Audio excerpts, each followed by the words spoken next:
survive is not the word I want to use. How do you make it? How do you make it for 50 years? 50 years, and what's that 50 years been like?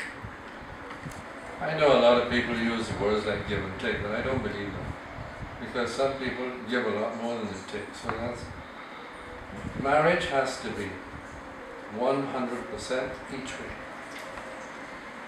You give 100% to yourself, and 100% your wife will give 100 back to you, or your partner, or whatever you want to call it.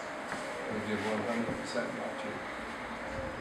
It cannot be give and take in using those words. I think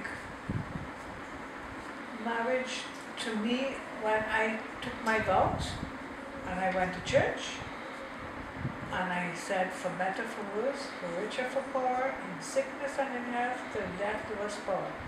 I never entertained the idea of not being there for the whole journey. I did not know what the journey would, what we would go through, because marriage is not a bed of roses, okay? And even a bed of roses is a hell of a thing, because if you realize a rose bush is full of thorns, the flower is beautiful, okay? So the concept of marriage is beautiful, and if everything is working together, as it does sometimes, it's very beautiful. But in order to attain that in flower, you have a lot of thorns along the way, good and bad. No, not good.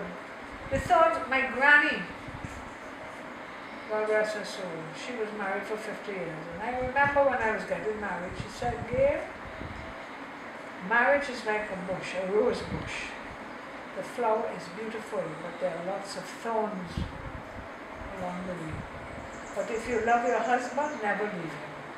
That was her words to me. If you love your husband, never leave him.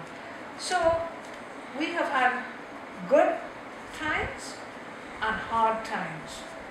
And that is what makes a marriage, because then you become, the honeymoon doesn't last. It's not going to last. It's there, but it goes after a few years of being married. There's no more, every time you see your husband, this bubbling up inside of you, and that disappears. And that is when you begin to really experience what marriage is.